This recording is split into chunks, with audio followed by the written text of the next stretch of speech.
फिर से एक बार स्वागत है मेरे चैनल पर। मैं हूं राज और आप देख रहे हैं हाईवे 33।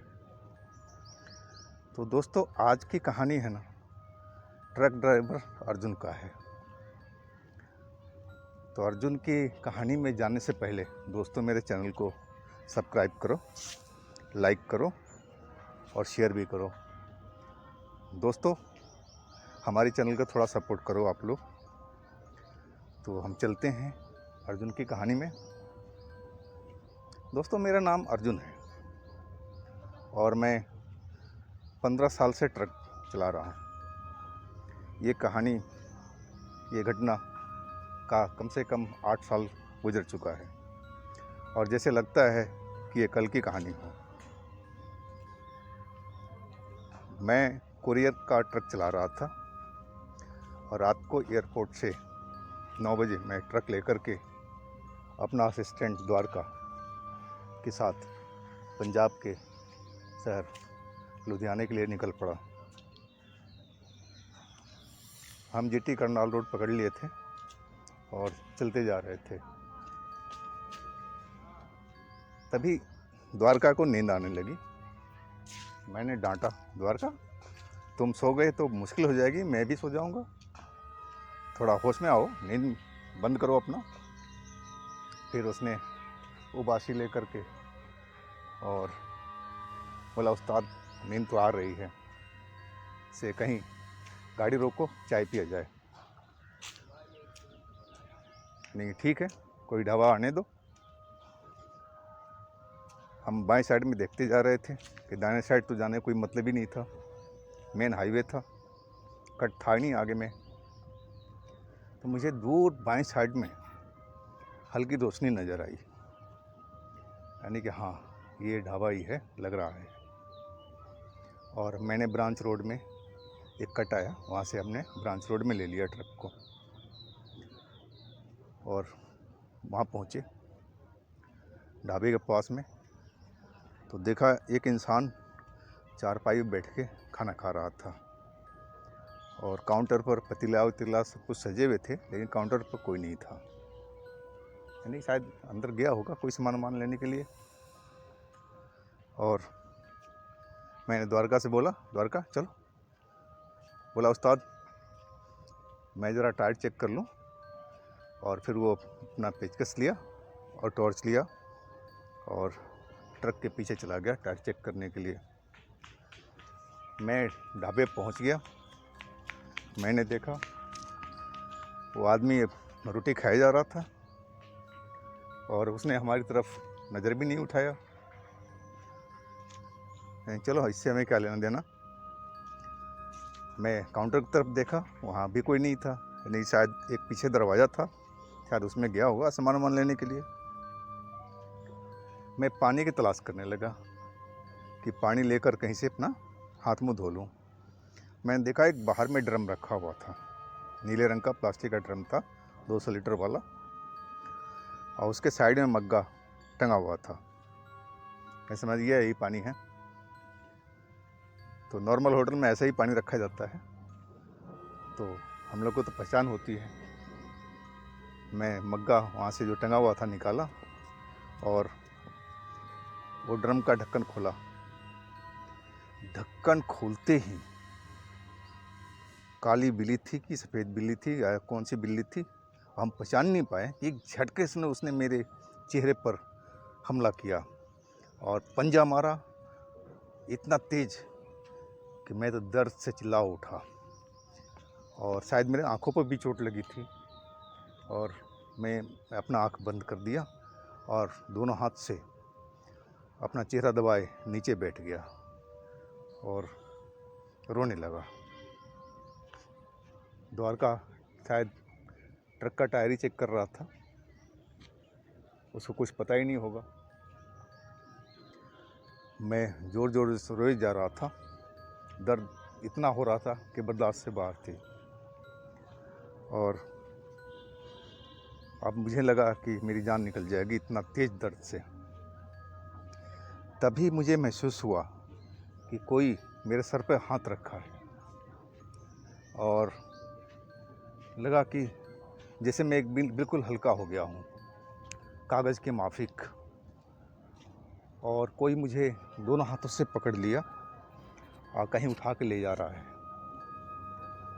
मैं एकदम सन्न था, वैसे भी मैं दर्द से व्याकुल था, लेकिन उसका हाथ रखते ही मेरा दर्द गायब हो गया था और मैं एकदम अर्ध बेहोशी की हालत में पहुंच चुका था।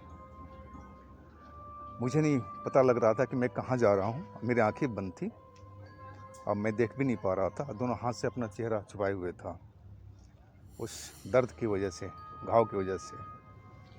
मेरे शायद घाव में से खून बह रहा था, मेरे हाथों से नीचे टपक रहा था। फिर मैं एकदम बेसुध हो गया। उसके बाद मुझे मालूम नहीं क्या हुआ। तो ये तो रहा अर्जुन की कहानी, और हम चलते हैं ट्रक के पीछे द्वारका के पास में। द्वारका अपना टायर फायर सब चेक करके, जो कंकड़ पत्थर था टायर में फंसे पूरा निकाल करके, और हाथ झाड़ता हुआ टॉर्च बंद किया और ढाबे की तरफ चल पड़ा। ढाबे पर देखा तो अर्जुन तो वहाँ था ही नहीं। उसने आवाज़ लगाया, अर्जुन उस्ताद, अर्जुन उस्ताद, लेकिन अर्जुन उस्ताद तो कोई जवाब ही नहीं दिए। फिर देखा द्वारका कि चारपाई पे एक इंसान बैठ करके रोटी खा रहा है। उसकी तरफ उसने बोला, भाई अभी भी हम लोग ट्रक से आए हैं, हमारा उस्ताद यहीं आए थे, वो कहाँ गए? तो कुछ नहीं बोला वो। उसने तो द्वारका की तरफ देखा भी नहीं, वो रोटी अपना खाए जा रहा था। द्वारका ने फिर देखा काउंटर के साइड में, तो वहाँ पर भी कोई नहीं था। हालांकि एक अंदर दरवाज़ा था, तो वो भी समझ गया कि शायद वो दरवाजे के अंदर में गया होगा इंसान, ढाबे वाला। फिर वो वहीं खड़ा होकर के चिल्लाने लगा, अर्जुन उस्ताद, अर्जुन उस्ताद। लेकिन अर्जुन उस्ताद तो कहीं और पड़े हुए थे। अब द्वारका फिर एक बार ट्रक में पूरा चेक करके आया, कहीं वापस तो नहीं चले गए। ट्रक में हर तरफ देख के आ गया, अर्जुन था ही नहीं वहाँ पर। फिर वापस आया ढाबे पर, वो जा कर के काउंटर पे भी देख के आया, काउंटर पर कोई नहीं था। वो चिल्लाया भी, भाई काउंटर पे कौन है, ढाबे वाला कौन है? लेकिन कोई आवाज़ नहीं आई। वो दरवाज़ा खुला हुआ था, उसने अंदर झांका तो सामान भरे हुए थे उसके अंदर में। बोला शायद अंदर जाना नहीं चाहिए, और फिर वो बाहर आ गया। जब रोटी खा रहा इंसान, उसकी तरफ फिर खड़ा होकर बोला, भाई हमारे उस्ताद के देखे हो कहीं पर? अभी थोड़ी देर पहले आए थे। वो इंसान इस बार तो नज़र उठा कर देखा, तो अर्जुन देखा कि उसकी आंखें एकदम लाल नज़र आ रही थी, जैसे कि कोई जानवर हो। और फिर उसने अपना सर नीचे कर लिया। अर्जुन में वो द्वारका ने देखा। अब द्वारका को थोड़ा डर होने लगा, क्योंकि जैसा उसने आंखें देखी उस बंदे की, ये शायद इंसान में तो होता नहीं है। ये तो भेड़िए की आंखें होती है या जानवरों की आंखें होती हैं। फिर भी वो हिम्मत उठा करके फिर बोला, अरे भाई बता दो आप कि वो हमारे अर्जुन उस्ताद कहाँ पर हैं जो अभी आए थे। लेकिन वो इंसान दोबारा बात को अनसुनी कर गया और कुछ नहीं बोला। इस पर द्वारका को गुस्सा आ गया और उसने उसकी बाजू पकड़ लिया और हिलाया, भाई बताओ सही, हमारा अर्जुन उस्ताद तो आप कुछ बता ही नहीं रहे हो, कैसे इंसान हो? बस बाजू पकड़ते ही द्वारका का वो इंसान बिजली की तेज़ी से नीचे गिरा और ज़मीन पर गिर कर के छटपटाने लगा और ज़ोर ज़ोर से चिल्लाने लगा, जैसे उसको हमने छुआ तो करंट मार गया हो। मैं एकदम डर गया कि भाई मैंने तो बस इसका बाजू छुआ था और तो कुछ किया नहीं, इसको कौन सा शौक लग गया, मेरे शरीर में कौन सा 440 वोल्ट है। और मैं एकदम फ्रीज हो गया वहीं पर, मेरे मुंह से आवाज़ ना निकल पा रही थी। और मैं उसके ऊपर नज़रें गड़ाए हुए छटपटाता वो, और एक परछाई में वो परिवर्तित हो गया और मेरी आंखों के सामने कुछ ही सेकंडों के अंदर वो गायब हो चुका था। द्वारका ही सब देख करके दंग रह गया। उसकी सिट्टी पुट्टी सब गुम हो चुकी थी। डर का आलम था और इतना डरा हुआ था जैसे हार्ट अटैक ना आ जाए उसको, इस कदर डरा हुआ था द्वारका। ये शायद अपनी लाइफ का पहला ऐसा घटना देख रहा हो जो कभी उसने ना देखा हो।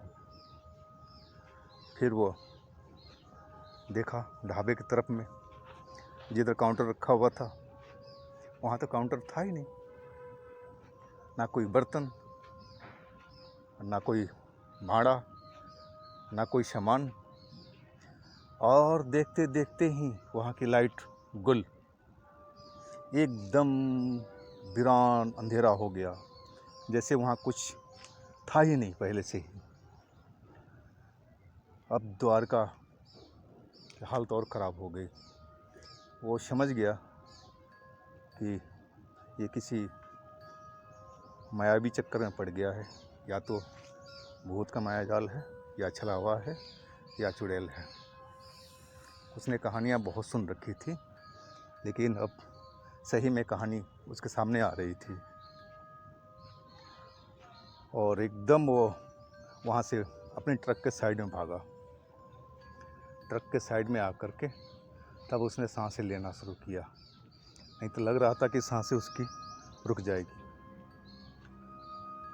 फिर वो अर्जुन का ध्यान आया, फिर उस्ताद तो हमारा अभी तक नहीं है, तो गए तो कहाँ गए? कहीं ये भूत पिशाचों ने उनको तो नहीं पकड़ लिया, कहीं उनको तो नहीं खा गया? अब द्वारका क्या करता? उसने अपने टॉर्च जलाई और हिम्मत करके भगवान का नाम लेता हुआ और उस ढाबे के पास गया। फिर उसने टॉर्च जला करके देखा, वहाँ पे एक टूटी हुई चारपाई के अलावा एक काउंटर तो बना हुआ था, लेकिन बहुत पुराना था। उसमें मकड़ी के जाले वाले सब लगे हुए थे, गंदगी का ढेर था, जैसे वो सालों से इस्तेमाल ना हुआ हो। वो समझ गया सब ये भूत का माया जाल है, लेकिन अर्जुन कहाँ है? फिर उसने आवाज़ लगाया, उस्ताद अर्जुन, अर्जुन उस्ताद, लेकिन कोई जवाब नहीं। फिर देखा एक दरवाज़ा था जो पहले भी देख चुका था, वो दरवाजे के पास में गया तो दरवाज़ा तो एकदम फंसा हुआ था। उसने खोलने की कोशिश की, बहुत मुश्किल से दरवाज़ा वो खुला, इतना जाम हुआ पड़ा था, वो सालों से लग रहा था खुला नहीं था।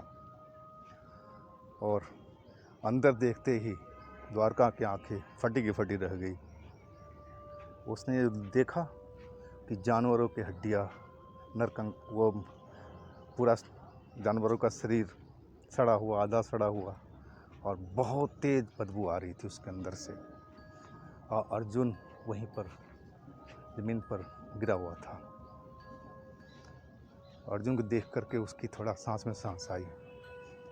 फिर वो नाक बंद करके अंदर घुसा, देखा अर्जुन, अर्जुन पुकारा, उस्ताद उठ जाओ उठ जाओ, लेकिन अर्जुन नहीं उठा। तब वो बहुत डर गया, कहीं अर्जुन तो नहीं मर गया। अब मैं क्या जवाब दूंगा अपने मालिकों को, अर्जुन के परिवार को? वो रोने लगा। तभी उसको सोचा, अरे भाई चलो सांस चेक कर लेते हैं, कहीं जिंदा हो उस्ताद। फिर नाक बंद किए हुए अंदर घुसा और सांसें देखा तो अर्जुन की सांसें चल रही थी। तब वो हिम्मत किया और अर्जुन को झकझोड़ने लगा हाथों से, बहुत तेज झकझोड़ना शुरू किया। फिर अर्जुन ने कराते हुए अपनी आंखें खोली, बोले उस्ताद चलो यहाँ से जल्दी। तब तक अर्जुन उठ के बैठ गया और द्वारका ने देरी नहीं किया, उसका हाथ पकड़ा और टॉर्च से रास्ता दिखाते हुए बाहर की तरफ भागे। अपनी गाड़ी पर आकर के ही दम लिया। फिर द्वारका ने उसके चेहरे की तरफ टॉर्च मारा तो देखा वहाँ पर एक लंबा सा बारीक सा निशान लगा हुआ था, जैसे किसी जंगली जानवर ने पंजा मार रखा हो, कुत्ते बिल्ली ने खून उसमें रेस करके जम चुका था। बोला उस्ताद ये कैसे हुआ? अर्जुन तब तक होश में आ चुका था और अर्जुन बोला यहाँ से हम लोग निकल लेते हैं, इसी में हम दोनों की भलाई है। अच्छा हुआ तुमने मेरे को ढूंढ लिया, नहीं तो पता नहीं मेरा क्या हाल होता। और भगवानी मालिक था। और अर्जुन बोला द्वारका तुम ट्रक चला लोगे ना? बोला हाँ उस्ताद। बस चलो निकालो ट्रक। और अर्जुन अपनी कंडक्टर सीट की ओर आके बैठ गया और द्वारका वहाँ से ट्रक भगा ले गया।